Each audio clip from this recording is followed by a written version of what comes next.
abrir nuestras Biblias.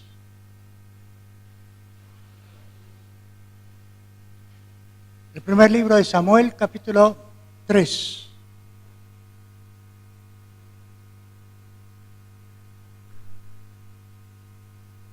Luego vamos a leer estos versículos, pero quisiera decirles algo.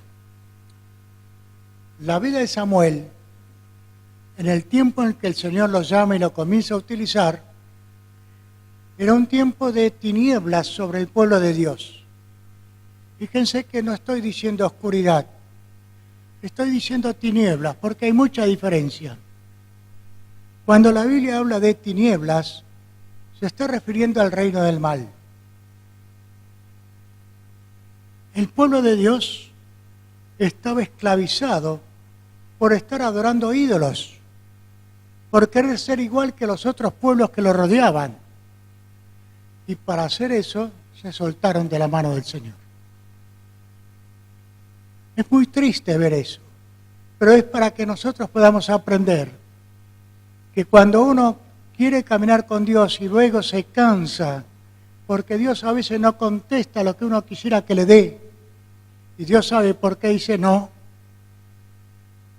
nos enojamos con Él, pataleamos, parecemos chicos de 2 o 3 años, caprichosos. Pero el Señor no afloja, sabe que es por nuestro bien ese no. Y entonces, ¿qué hacemos? Tenemos 2 opciones. En el momento de la prueba, o nos acercamos a Él o nos alejamos, enojados con Él. ¿Quién pierde? ¿Él o nosotros? Nosotros. Esa es la consecuencia de soltarse la mano de Dios.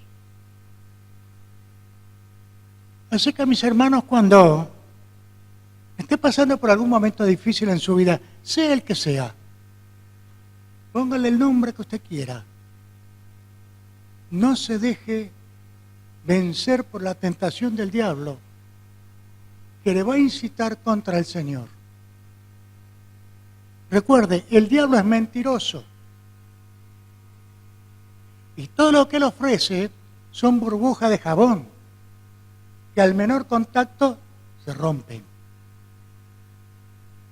Pero nuestro Dios siempre dice lo que es mejor para nosotros porque nos ama. El diablo nos odia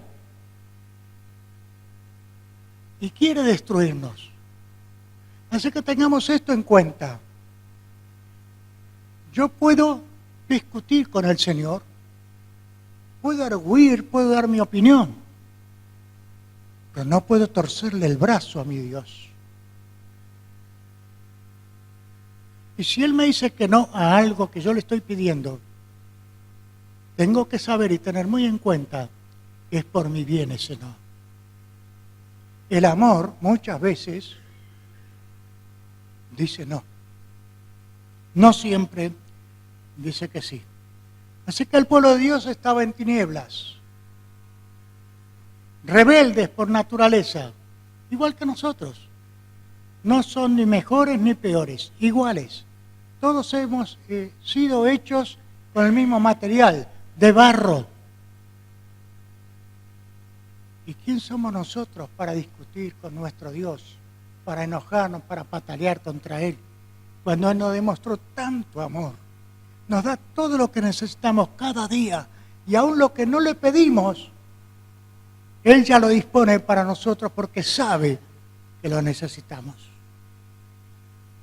Todo un pueblo sometido a la opresión de sus enemigos. Cuando uno está adorando ídolos, está adorando a los demonios, dice la palabra de Dios. Y es como abrirle la puerta de nuestra vida a Satanás para que haga con nosotros lo que quiere y nos trata como si fuéramos peleles, títeres.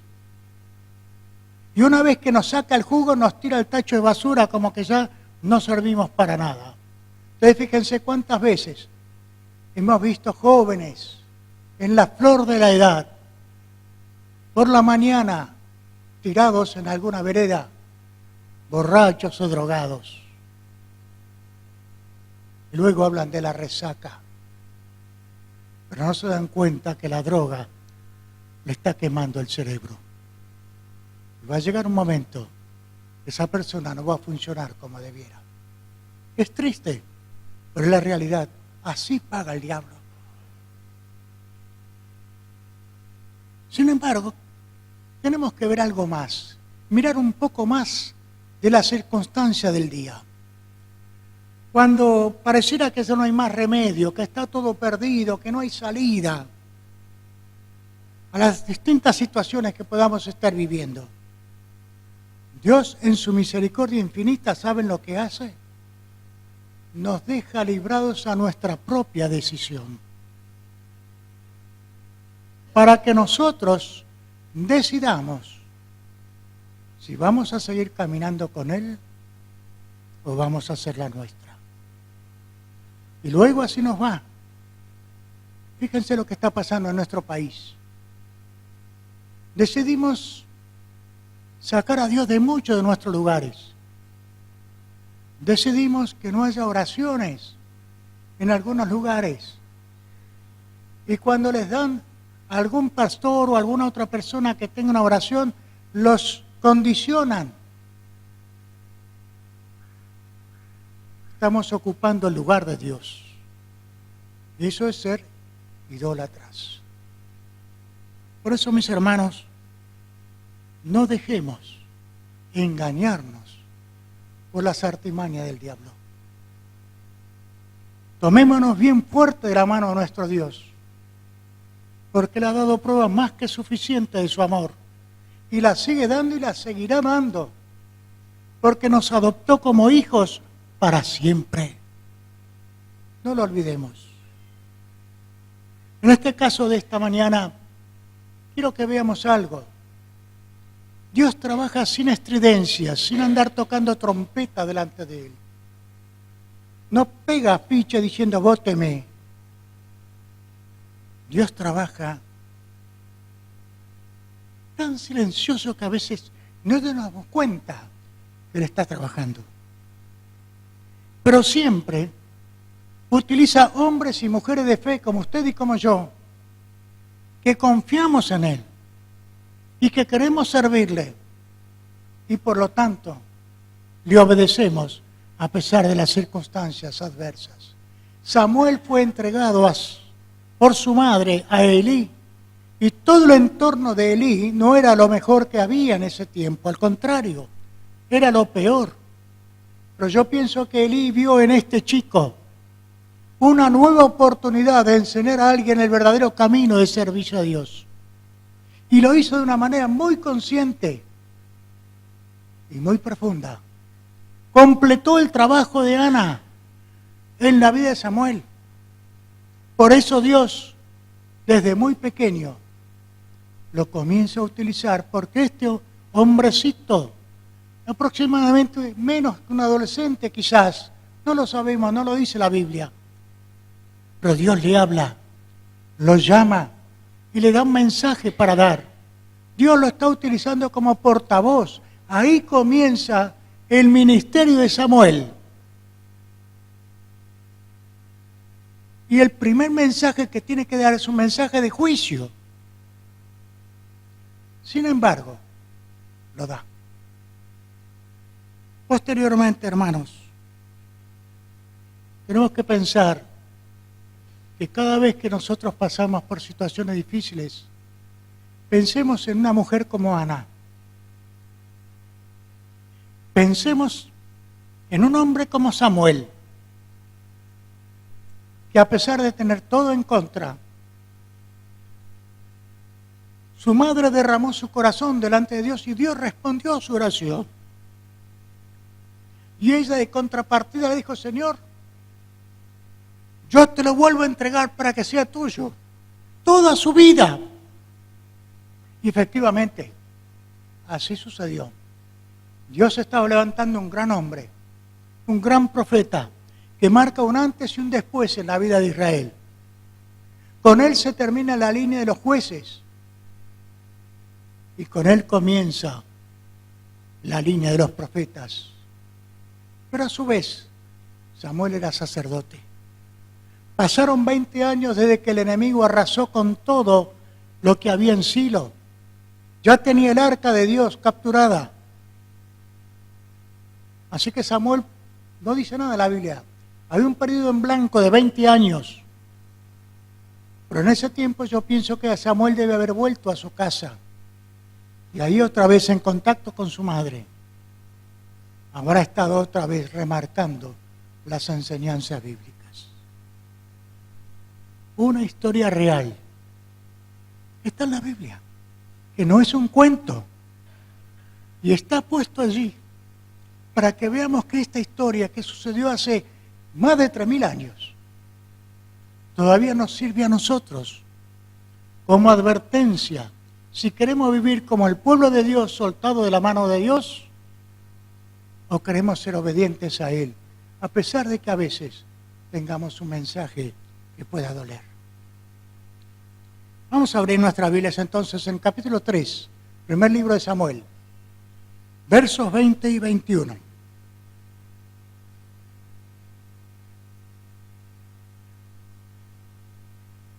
Todo Israel, desde Dan hasta Beerseba, conoció que Samuel era fiel profeta de Jehová. Y Jehová volvió a aparecer en Silo, porque Jehová se manifestó a Samuel en Silo por la palabra de Jehová. Había un ida y vuelta entre Dios y este muchacho, hasta que llega el momento, 20 años más tarde, cuando ya está capacitado para ejercer como sacerdote, porque el sacerdote no podía ejercer su ministerio antes de los 30 años. Y Samuel ya estaría pasando los 30, 32 por ahí. Y entonces comienza su ministerio. ¿Y cómo lo hace? El pueblo tenía hambre de Dios. El pueblo se dio cuenta que no podía seguir así, que sus enemigos le robaban las cosechas, el ganado, lo dejaban en la miseria. Y ahí se acordaron otra vez a clamar por misericordia. ¿A quién van? A Samuel. ¿Por qué? Porque no había otro. Elí ya había muerto. La descendencia de Elí no figuraba todavía. El hijo de su hijo, Finés, llamado Icabod por su madre, todavía era jovencito para ejercer como sacerdote. Y Samuel comienza a ejercer también, no solamente como juez, no solamente como profeta, es decir, vocero de Dios, sino también como un hombre de Dios, que hacía que el pueblo se volviera a él. Entonces reúne a todo el pueblo en Mizpa y se volvamos otra vez a hacer un nuevo compromiso de lealtad a Dios. Y el pueblo va. Y cuando los filisteos ven que se están reuniendo, dicen, esta es la nuestra para acabar con esta gente. Y cuando ellos ven el ejército filisteo, ¿qué dicen? No ceses de clamar por nosotros a Dios. ¿Qué hace Samuel? Sacrifica un cordero en holocausto delante de Dios. ¿Cuál fue la respuesta a la oración de Samuel que salvara a su pueblo? Dice que tronó como nunca en los cielos, de tal manera que el ejército filisteo tuvo temor y comenzó a dispersarse. Y el pueblo de Dios comenzó a perseguirlos. ¿Hasta dónde? Hasta un lugar que nosotros muchas veces utilizamos ese nombre. Destrozó al ejército filisteo. Y cuando terminó la batalla, se reunieron allí y pusieron a ese lugar el nombre de Beerseba. No, Ebenezer. Hasta aquí nos ayudó el Señor. Ebenezer, piedra de ayuda. El Señor es la roca. Y entonces el ministerio de Samuel comienza a afianzarse. Comienza a hacer su circuito pastoral, por decirlo de alguna manera, a juzgar en el medio del pueblo. Y el pueblo conoce lo que dice acá el verso 20. Todo Israel, desde el norte hasta el final, hasta el sur, se dio cuenta que Samuel era fiel profeta del Señor. Que no tenía pelos en la lengua, pero que era un hombre justo. Era un hombre que declaraba la palabra de Dios.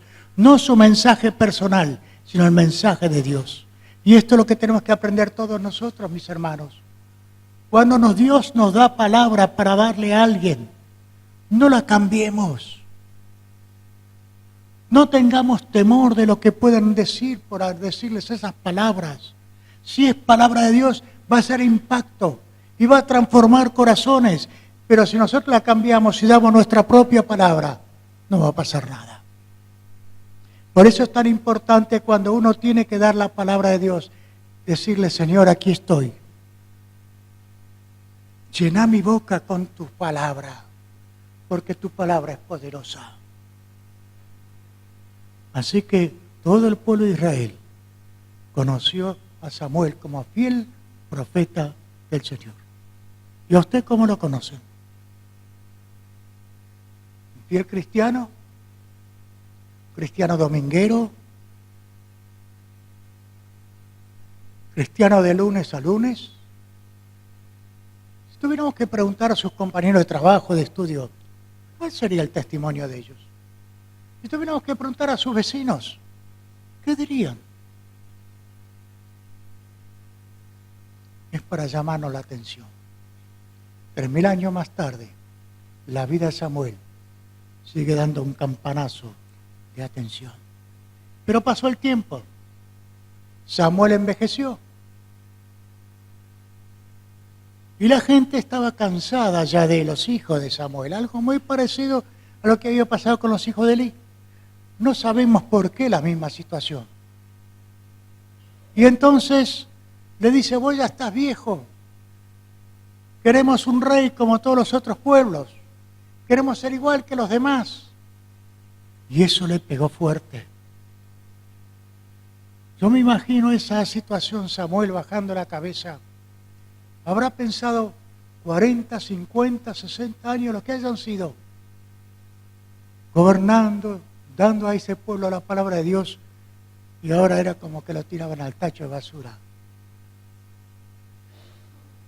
¿Qué hace Samuel con su dolor? Lo que siempre hizo, fue delante del Señor. ¿Y qué le dice Dios? No te preocupes, me desecharon a mí, no a vos. No quieren que yo siga siendo su rey. Pero a pesar de eso, les vamos a dar un rey. Pero le tenés que decir todas las demandas que va a pedir ese rey. Que ya no va a ser lo mismo que mis demandas. Deciles que va a tomar de sus jóvenes más fuertes para su ejército. Que va a tomar de sus mujeres jóvenes y hermosas para tenerlas en la cocina o en su casa, para hermosear su casa. Que va a tomar sus diezmos, sus cosechas, su ganado para alimentar a su ejército. ¿Ustedes quieren un rey? Pues bien, lo van a tener. Si ustedes se dan cuenta el paralelo que hay entre esto y cuando el pueblo de Dios bajo el mando de Moisés venía en el desierto y dijeron a Moisés, ya nos cansamos del maná, queremos carne. Y cuando Moisés va delante de Dios le dice, mira Señor, lo que me están pidiendo, ¿de dónde voy a sacar yo carne en medio del desierto? No, quédate tranquilo, yo le voy a dar carne, pero durante un mes entero. Van a comer carne hasta que les salga por las narices. Y así fue. Dios hizo que muchos codornices que estaban emigrando con el viento que Dios mandó cayeran alrededor del campamento. Una altura así. Para dar de comer a casi 2,5 millones de personas durante un mes entero.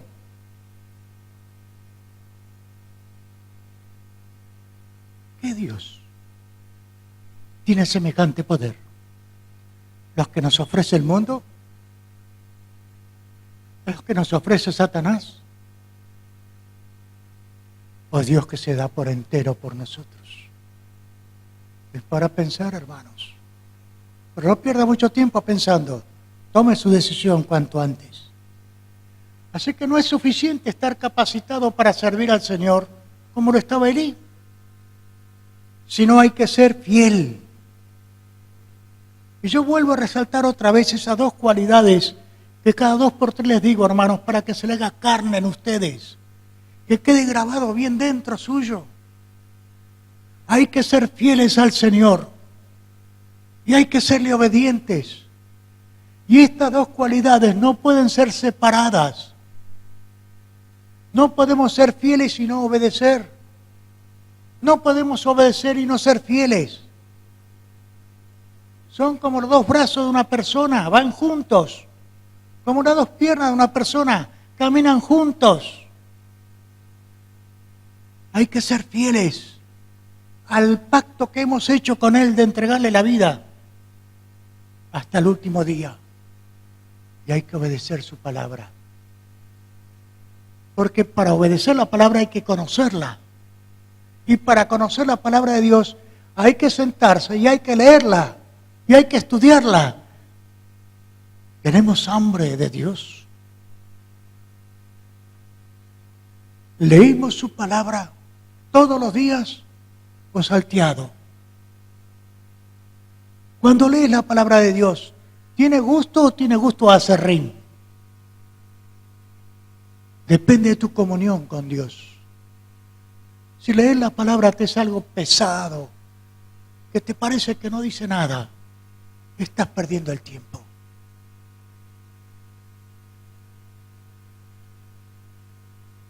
Pero si cada vez que te acercas a la palabra de Dios, con un corazón abierto, un alma hambrienta, vas a ver que la palabra de Dios tiene tanta riqueza que no te van a alcanzar los días de tu vida para conocerla. Por lo poco que puedas llegar a conocer, va a ser más que suficiente para calmar tu hambre y tu sed. Pero esto es lo que yo le digo. Usted tiene que probarlo a ver si es cierto. Yo acostumbro no mentir, pero usted tiene que hacer su propia experiencia. ¿Conoce a Dios de esa manera, de primera mano, o todavía está viviendo con la fe de sus padres? ¿Tuvo un encuentro profundo en su corazón que le cambió la vida, le marcó para siempre? Porque cuando el Espíritu de Dios toma control de su vida, lo primero que uno comienza a tener es hambre para conocer a Dios. Y para conocer a Dios hay que ir a su palabra. Y cuando la vamos leyendo, nos va saciando, pero nos va indicando también qué cosas en la vida nuestra está bien o está mal. Qué cosas tenemos que seguir marcando, qué cosas tenemos que desechar. Porque la palabra de Dios no miente y es siempre igual para todos los habitantes de este planeta.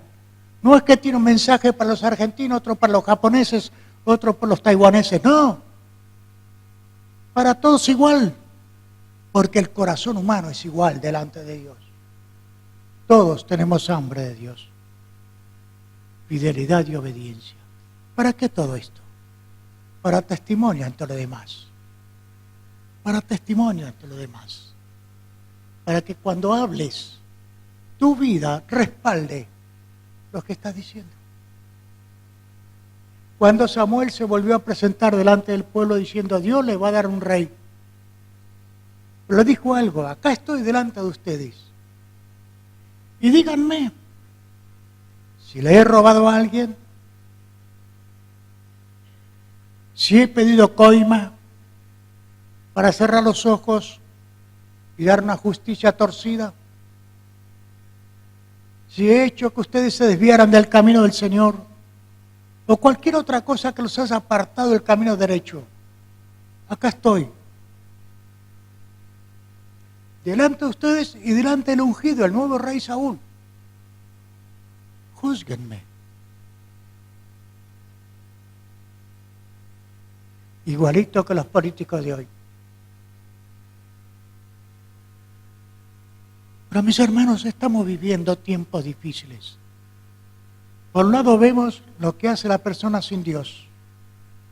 Y por otro lado vemos lo que hace una persona con Dios.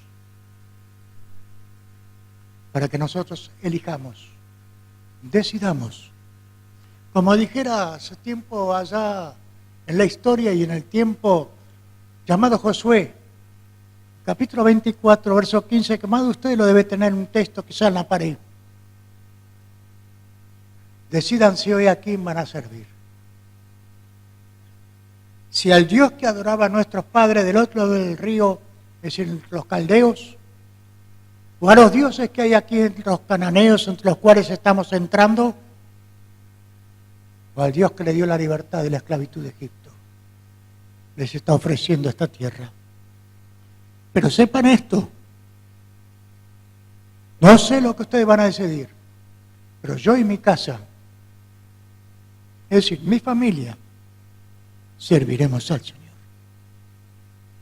Esa tendría que ser la determinación de cada uno de nosotros, sin dudar ni un instante.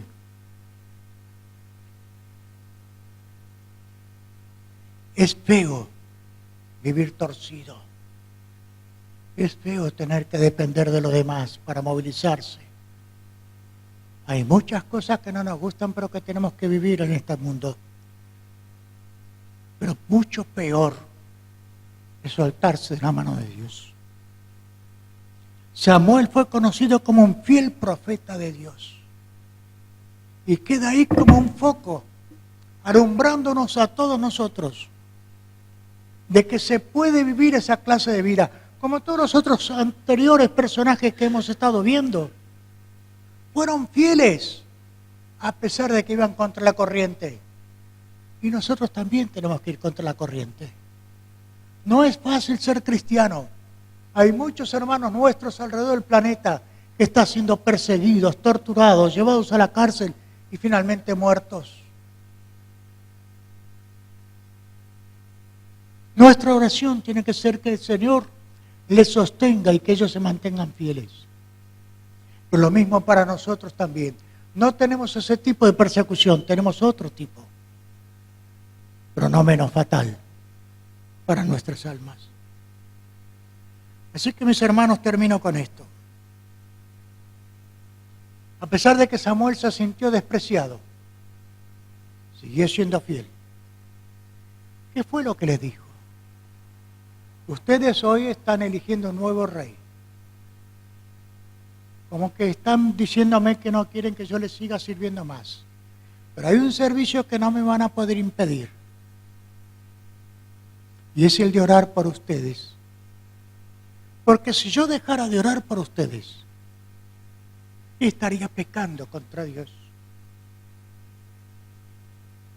¡Qué hombre grande! ¡Qué hombre grande! Necesitamos más hombres y mujeres de esa talla, que a pesar de la burla, los desprecios, siguen orando por sus compañeros de trabajo, de estudio, por su familia que a veces se burla, por sus vecinos, por los que fuere.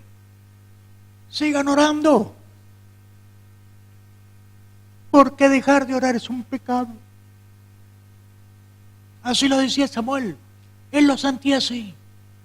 Y así debemos sentirlo nosotros. Por eso, mis hermanos, es un llamado de atención al pueblo de aquel entonces y al pueblo de hoy. Era como que Samuel estaba diciendo, por más que ya tengas tu propio rey, si no andas derechito, vas a perecer. Si no andas derecho delante de Dios, no vas a ser prosperado en tu corazón, en tu alma. Quizás puedas llegar a tener mucho dinero, pero ¿cuántos hay que tienen dinero y son miserables por dentro? Porque el dinero no hace la felicidad. La felicidad significa tener paz con Dios. Y eso es un regalo de Dios. No hay que pagar nada. Hay que apropiarla. Hay que gozarla a pesar de las circunstancias. Tenemos que ser fieles a nuestro Dios. Esa fue nuestra promesa cuando nos encontramos con Él. Cuando quitó la mochila de nuestros pecados y nos adoptó como hijos. No es cuestión de religión, sino de comunión. No es cuestión solamente de estar adorando a Dios los días domingos, sino que nuestra vida tiene que ser una adoración continua. para que sea aceptable delante de los ojos de Dios, tiene que venir de un corazón limpio, de una mente limpia, de manos limpias, de pies limpios, cosa que nadie puede levantar el dedo y acusarnos de no vivir como Dios quiere. Podrán acusarnos de cualquier otra cosa calumniándonos, pero no de ser igual que ellos. Dios nos ayude, hermanos, a ser fieles. No sabemos lo que nos trae el futuro, pero nos tenemos que estar preparando ya para lo que pueda venir, para que cuando llegue el momento de la prueba podamos estar firmes, con raíces profundas en Cristo Jesús. Que Él nos bendiga.